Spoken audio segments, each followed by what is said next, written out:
Les statistiques descriptives te permettent de résumer une série de données en quelques nombres clés. Dans cette vidéo, on va voir la moyenne pondérée, la médiane, les quartiles et l'écart type.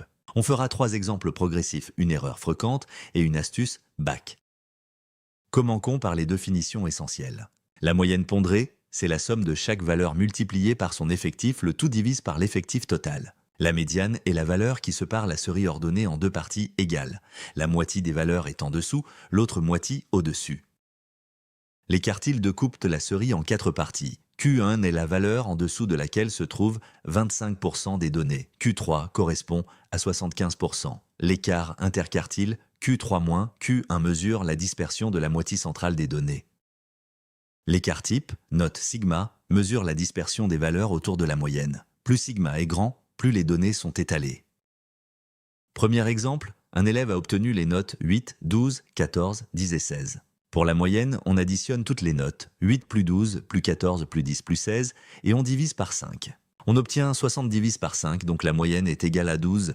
Pour la médiane, on ordonne les valeurs 8, 10, 12, 14, 16. Il y a 5 valeurs, donc la médiane est la troisième, celle du milieu. La médiane vaut donc 12. Ici, la moyenne et la médiane coïncident. Deuxième exemple, une série pondérée, c'est-à-dire des notes accompagnées de leurs effectifs.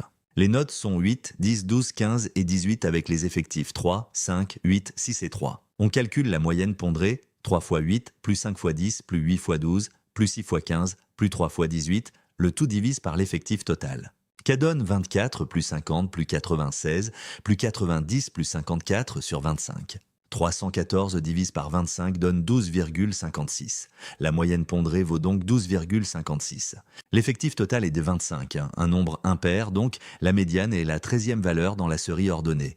Les 3 premiers sont à 8, les suivants de 4 à 8 sont à 10, et de 9 à 16 sont à 12. La 13e valeur tombe dans le groupe 12. La médiane est donc égale à 12. Troisième exemple, 2 classes ont la même moyenne, mais des écarts types très différents. Que peut-on en déduire ? La classe A a une moyenne de 12 et un écart type de 1,5. La classe B a aussi une moyenne de 12, mais un écart type de 4. Interprétation, dans la classe A, l'écart type est petit, donc les notes sont très regroupées autour de 12. Le niveau est homogène. Dans la classe B, l'écart type est grand, les notes sont beaucoup plus dispersées. Certains élèves ont des notes très basses et d'autres très hautes. Le niveau est hétérogène. Conclusion importante, la moyenne seule ne suffit pas pour décrire une série. L'écart type révèle comment les valeurs se repartissent autour de cette moyenne. Attention à l'erreur que font beaucoup d'élèves. L'erreur classique, c'est de confondre la moyenne et la médiane. Ce ne sont pas les mêmes indicateurs. Prenons la série 1, 2, 3, 400. La moyenne vaut 22, mais la médiane vaut 3. La valeur extrême 100 tire la moyenne vers le haut, mais la médiane reste au centre de la série. Retiens que la médiane est plus robuste face aux valeurs extrêmes. Au bac, on te demande souvent de comparer les deux et d'interpréter la différence. Voici une astuce très utile pour le bac. Ta calculatrice possède un mode statistique. Tu entres les valeurs et les effectifs et elle te donne directement la moyenne, la médiane, les quartiles et l'écart type. Étape 1. Entre les valeurs dans la liste 1. Étape 2. Entre les effectifs dans la liste 2. Étape 3. Lance le calcul statistique à une variable. Étape 4. Lis directement la moyenne, l'écart type, la médiane, Q1 et Q3. K évite les erreurs de calcul et K te fait gagner un temps précieux le jour de l'examen.